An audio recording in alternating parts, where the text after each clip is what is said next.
our planet Earth revolves endlessly in space. Man, searching for knowledge, directs his studies increasingly toward the space around the Earth, toward the solar system and the universe. He uses sensitive radio instruments to listen to faint signals coming from distant sources in the universe. He uses delicate optical instruments to study the sun. Yet with all this reach into space, one of the most difficult research problems encountered by scientists is the study and measurement of the upper atmosphere surrounding the Earth. The problem begins at a height of 300 kilometers, about 185 miles, in the region called the ionosphere, and extends to great heights approaching interplanetary space. Here, we see how the ionosphere can reflect radio waves.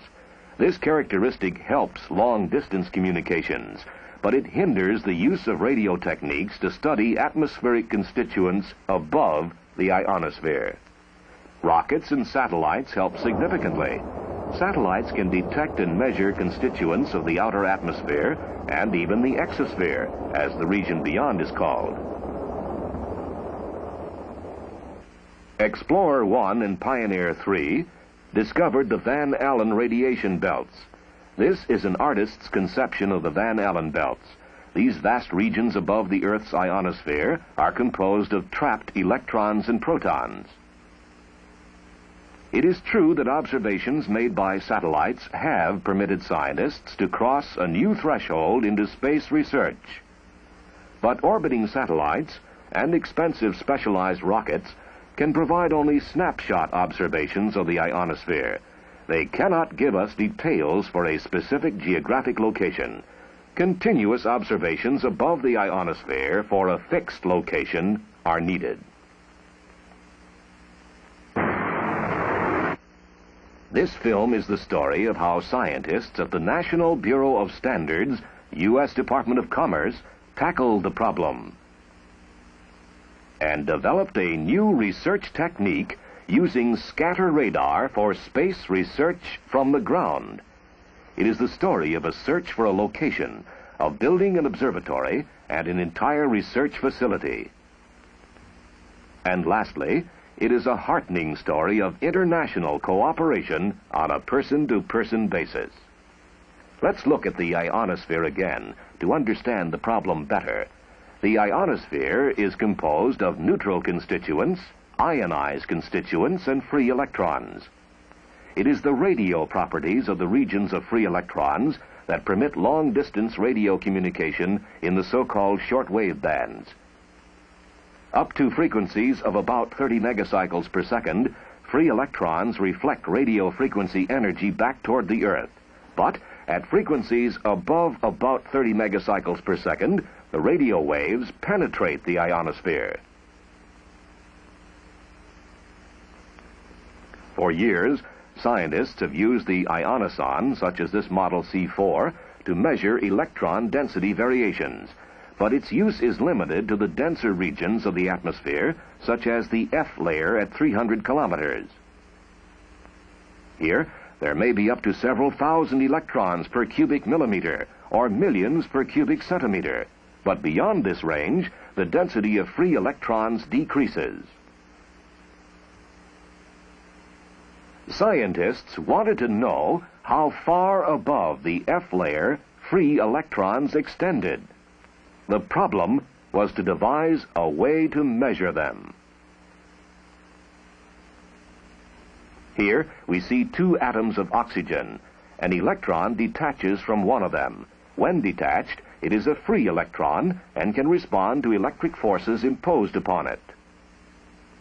When a radio wave passes by, the electron oscillates with the wave and re-radiates or scatters its energy incoherently in all directions.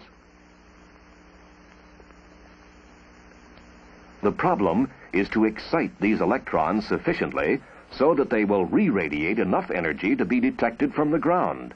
What is needed is an exceptionally powerful transmitter, an extremely large antenna, and a very sensitive receiver. Here are the Boulder, Colorado laboratories of the National Bureau of Standards. One of these the Central Radio Propagation Laboratory conducts basic research in the Earth's ionosphere and upper atmosphere and in space. To Dr. Kenneth Bowles, a physicist with the Boulder Laboratories, goes the credit for solving the problem. Here he confers with a colleague.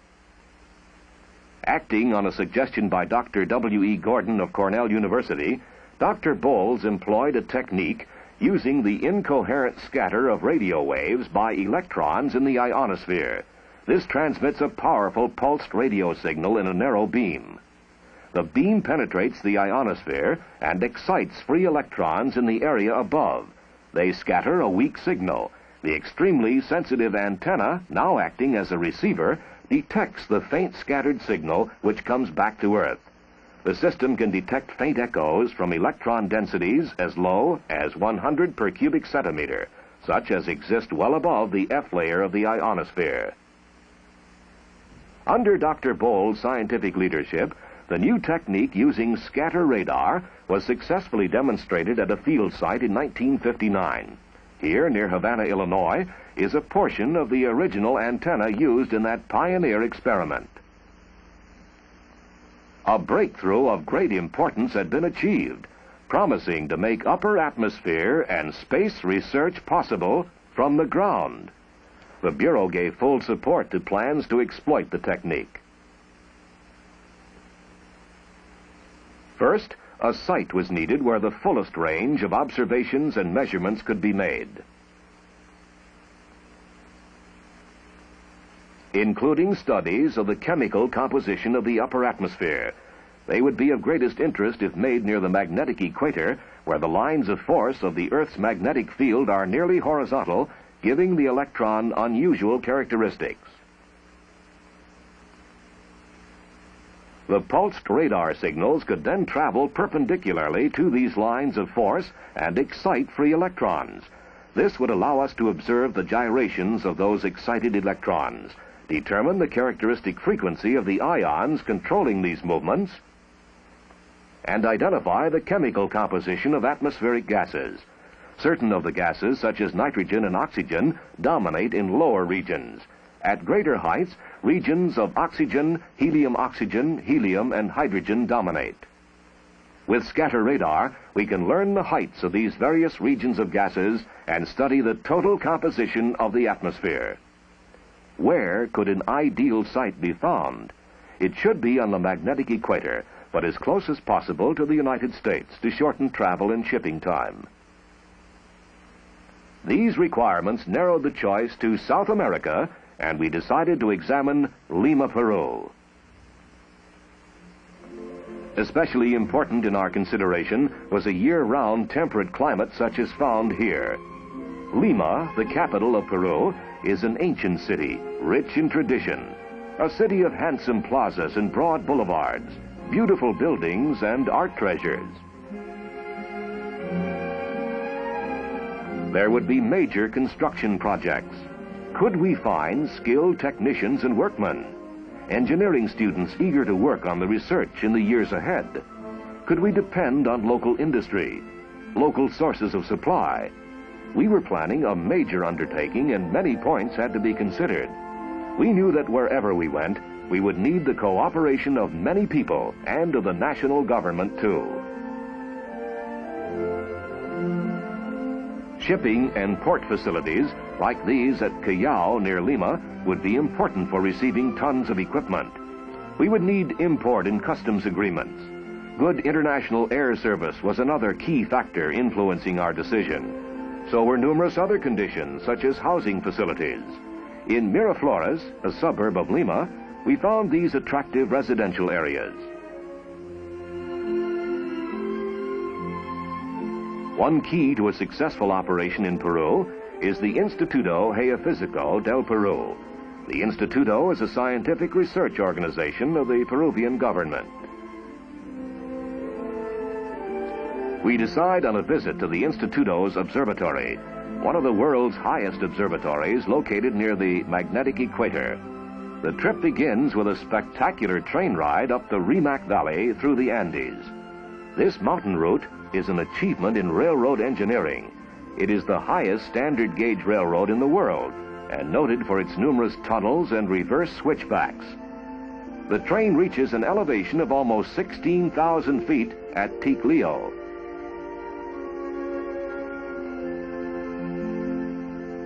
Surrounding peaks soar another 6,000 feet higher. We see llamas at elevations above 12,000 feet. Graceful, gentle animals, they serve as beast of burden and as the Indian source of milk, wool, and meat.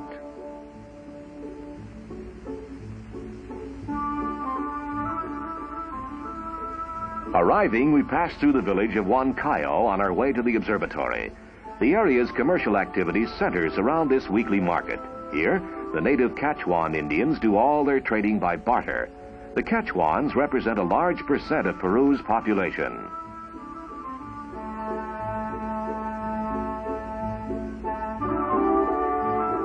Just beyond Huancayo, we reach the observatory. Here, we find scientists from many countries working together. The Scatter Radar project might well result in another mutually beneficial program. This would strengthen the close research ties that have existed for many years between the Instituto and the National Bureau of Standards. From the observatory high in the Andes, we descend again to the seashore to observe the coastline from the air. Peru's coast is arid. The cold Humboldt Current comes up out of the Antarctic and flows past the Peruvian coast, creating the dry climate. It has not rained here for over 16 years. This would be an appropriate climate for our experiment, and these rocky mounds rising from the valley floor would be useful to shield radio signals coming in from low angles.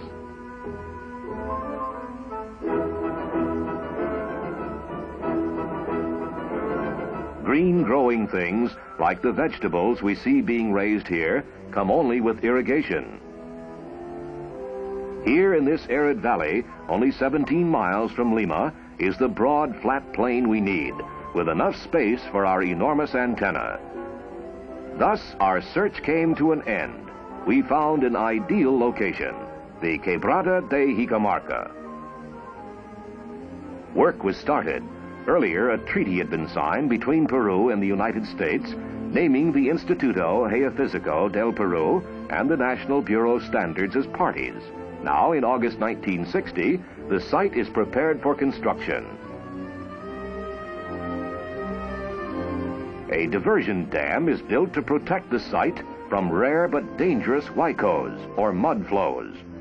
In the mountains, it rains, sometimes excessively. The runoff surges down the canyon, a flood of thick mud. This massive destructive force loosens large boulders, sweeps them along, cutting deep gullies in the valley floor. In 1961, huaicos occurred, the first in over 29 years. Up canyon, this wire will sound an alarm at the site in case a huaico should come. Work proceeds rapidly on the antenna. Here, Peruvian workers mark the ground and carefully align places for the post holes. Wood posts will be used to support the antenna dipoles. When the antenna is finished, more than 9,000 posts will have been set, covering a 22-acre field. The Peruvian workers proved they could learn quickly. They were soon performing these jobs skillfully. The inserts here being assembled permit the inside of each radiating element to be used as a piece of coaxial transmission line. In this way, the entire antenna is interconnected.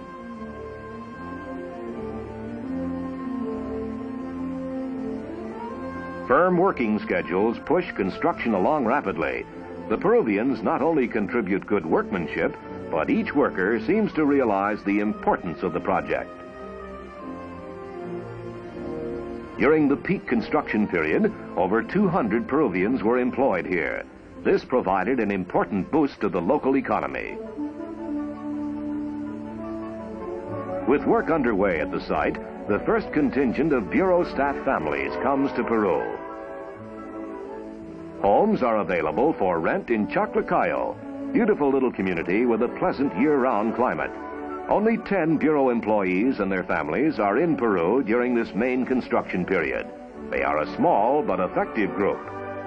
Each one wants to develop friendships with the Peruvians, to understand their customs and background. Here, for example, Peruvians and Americans together enjoy a Peruvian delicacy, aracuchos, barbecued beef heart. Many problems, potential major obstacles, were ironed out by this grassroots diplomacy.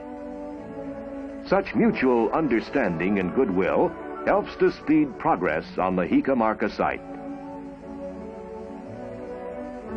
Wives of the Bureau staff do much of their shopping in the local markets. All members of the family speak Spanish. The ability to communicate in the local language is an important factor in the daily lives of these U.S. families in Peru. There is always a wide choice of fresh vegetables, locally produced, and of fruits such as bananas and papaya from tropical eastern Peru.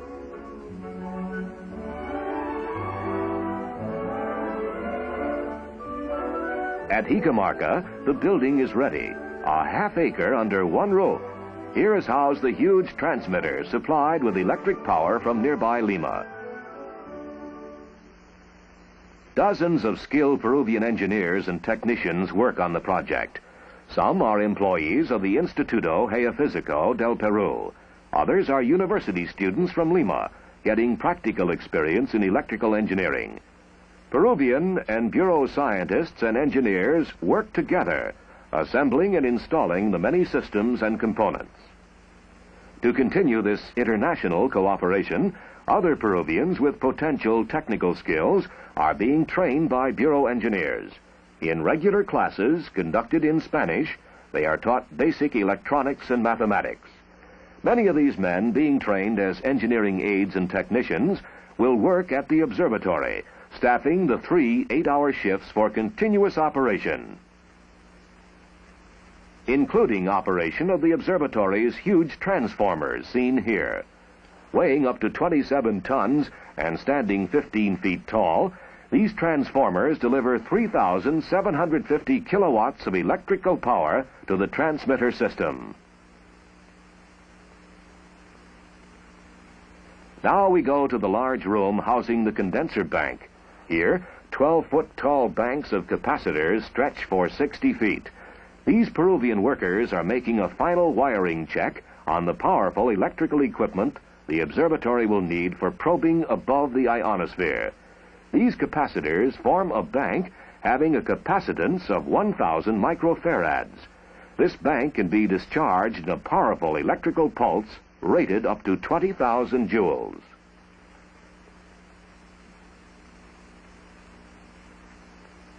In the amplifier room, these electrical pulses are converted into radio frequency power.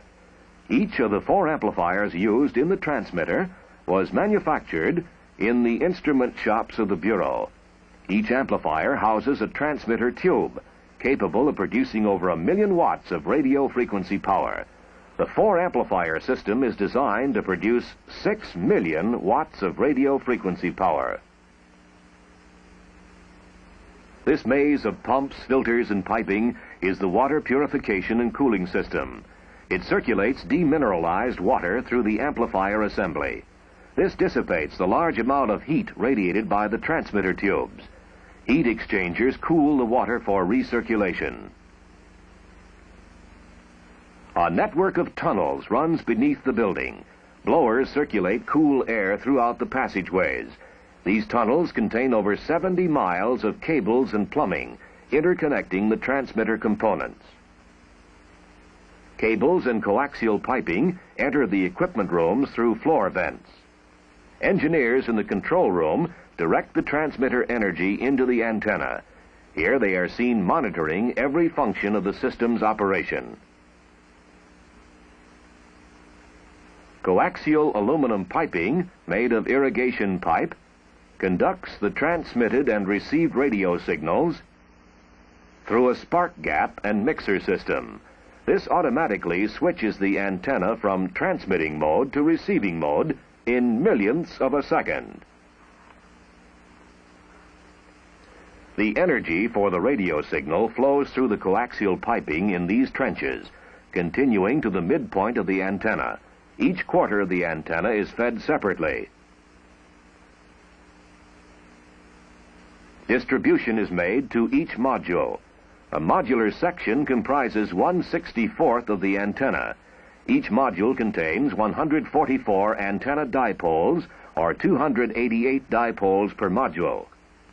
Open wire lines of 1-inch aluminum tubing connect 2 rows of 12 elements each to the central feed point of the module. Power is distributed to the individual radiating elements. This system of feeding permits unique flexibility in use of the antenna and gives it great sensitivity in receiving very weak signals from great heights above the ionosphere. Even with the antenna only partially completed, Dr. Bowles and his staff were able to initiate scientific observations. Here, Dr. Bowles, working in the screen room, is making measurements of electron densities out to 1,200 kilometers. He is using a 160,000 watt transmitter, representing only a small part of the observatory's ultimate 6 million watt capability. Radio stars, previously not known to exist, were already being observed, and other findings of great scientific significance were being made before the system was complete. Here is the trace of electron densities in the 1,200 kilometer range that Dr. Bowles has just recorded. As said earlier, scientists believe that free electrons extend to great heights above the Earth's ionosphere. Early measurements at the Jicamarca Observatory confirmed this belief. Even within the first year of observations, free electrons were detected at well above 5,000 kilometers. Other research will be added. Already, preliminary studies of the planet Venus have been made. Soon it may be possible to detect and measure clouds of solar gas driving toward the Earth, and to study the energy balance between the Earth and upper atmosphere, an important factor in our weather and meteorology.